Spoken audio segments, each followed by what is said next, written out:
Captain Jamal Bhuiyan কিন্তু Bangladesh football টিমটাকে France ফুটবলের সাথে তুলনা করছে। ফ্রান্স ফুটবলের যে রেভলিউশন বা তাদের যে ওয়ার্ল্ড কাপ জেতা বা ফুটবল বিশ্বে তাদের যে ডমিনেশন, এইটার সাথে কিন্তু আমাদের ক্যাপ্টেন জামাল ভুঁইয়া বাংলাদেশ ফুটবলটাকে মেলানোর চেষ্টা করছে। কিভাবে জামাল ভুঁইয়া ফ্রান্স ফুটবলের সাথে বাংলাদেশ ফুটবল টিমকে মিলাচ্ছে এবং এই টিমের ভবিষ্যৎ কি, এই দুটো জিনিস আলোচনা করব আমরা আজকের ভিডিওতে। সো চলুন দেরি না করে মূল আলোচনা শুরু করা যাক।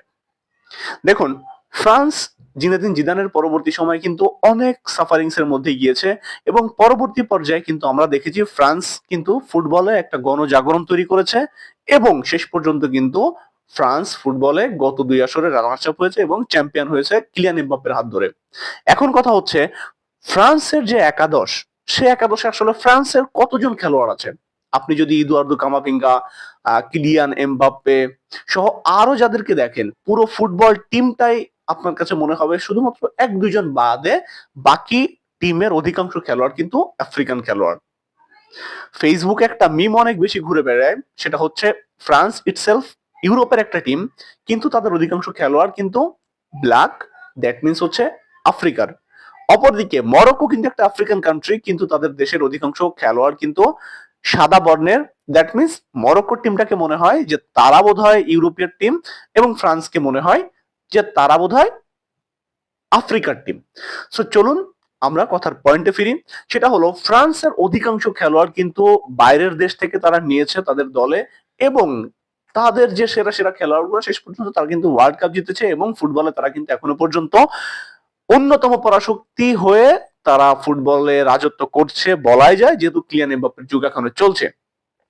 এখন কথা হলো, ফ্রান্স ফুটবলের সাথে আসলে বাংলাদেশের ফুটবলের মিলটা কোথায় এবং ক্যাপ্টেন জামাল ভুঁইয়া কোথায় মিলটা খুঁজে পেলেন? দেখুন, ক্যাপ্টেন জামাল ভুঁইয়া তিনি নিজেও কিন্তু ডেনমার্কে খেলতেন। ডেনমার্ক থেকে তিনি বাংলাদেশে এসেছেন দেশপ্রেমের কারণে এবং তিনি কিন্তু বাংলাদেশের ফুটবলটাকে একটা পর্যায়ে নিয়ে এসেছেন। তারপর তার দেখা দেখি বাংলাদেশের তারিক কাজী তিনি ফিনল্যান্ডে ছিলেন, ফিনল্যান্ড থেকে বাংলাদেশে আসলেন।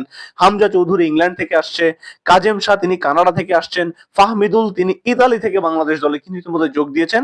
ফাহমিদুল কিন্তু বাংলাদেশ টিমের সঙ্গে আছেন এবং গত ম্যাচে প্রস্তুতি ম্যাচে কিন্তু সৌদি আরবের ক্লাবের বিপক্ষে তিনি একটা হ্যাটট্রিকও করেছেন। তার মানে এখন আপনি দেখেন, ইতোমধ্যে কিন্তু আমাদের টিমে 11 জনের মধ্যে 5 জন বিদেশি ফুটবলার আছে, বাংলাদেশি বংশোদ্ভূত ফুটবলার আছে, তারা কিন্তু বাংলাদেশ ফুটবল টিমকে ক্যারি করছে। এবং আমরা যাদেরকে নিয়ে বারবার আলোচনা করছি, কুইন সুলিভান সহ আরো যারা 30 জনের মতো ফুটবলার কিন্তু অলরেডি বাংলাদেশ ফুটবল ফেডারেশনের কাছে আবেদন করেছে, তারাও বাংলাদেশের হয়ে খেলতে চায়, তারাও বাংলাদেশি বংশোদ্ভূত ফুটবলার। এখন এই হিউজ পরিমাণ বিদেশি বাংলাদেশি বংশোদ্ভূত খেলোয়াড় যারা ইউরোপ বা আমেরিকায় খেলে নিজেদেরকে দক্ষ করেছে, তারা ওয়ার্ল্ডের ফেমাস লিগগুলা খেলে, তারা যদি বাংলাদেশে এসে বাংলাদেশের হয়ে প্রতিনিধিত্ব করে, তাহলে কিন্তু বাংলাদেশ ফুটবল টিমটা এশিয়া মহাদেশের মধ্যে অন্যরকম একটা ফুটবল টিম হবে। আমরা আমাদের স্বাধীনতার এই 53-54 বছর পরে এসেও কিন্তু আমরা ফুটবলে অতটুকু সামর্থ্যের প্রমাণ আমরা দিতে পারিনি। আমরা এশিয়া কাপ এখনো পর্যন্ত খেলতে পারিনি, ওয়ার্ল্ড কাপ তো দূরে থাক। তো আমার কাছে মনে হয় এই ধরনের ফুটবলার গুলো যদি বাংলাদেশ টিমে এসে যোগ দেয়, তাদের শক্তি সামর্থ্যে কিন্তু এশিয়া মহাদেশের মধ্যে যে দেশগুলো আছে, বিশেষ করে জাপান, কোরিয়া, ইরান, এদের সাথে টেক্কা দেওয়ার মতো একটা দল কিন্তু বাংলাদেশ ফুটবল টিম হলেও হতে পারে। এবং আমার কাছে মনে হয় এরা যদি বাংলাদেশের হয়ে প্রতিনিধিত্ব করে, তাহলে বাংলাদেশ ফুটবল টিম অবশ্যই অবশ্যই এশিয়া কাপ তো খেলবেই এবং 2030 বিশ্বকাপও বাংলাদেশ পার্টিসিপেট করলে করতে পারে, সেই সম্ভাবনা আমি অনেক বেশি দেখছি। আপনার কাছে কি মনে হয়, বাংলাদেশ কি এশিয়া কাপ বা ওয়ার্ল্ড কাপ খেলতে পারবে কিনা?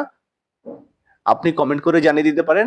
আর যদি আমার ভিডিও আপনার একটু পরিমাণ ভালো লাগে, আপনি লাইক, কমেন্ট এবং সাবস্ক্রাইব করে আমাকে সাপোর্ট করতে পারেন। Thank you so much.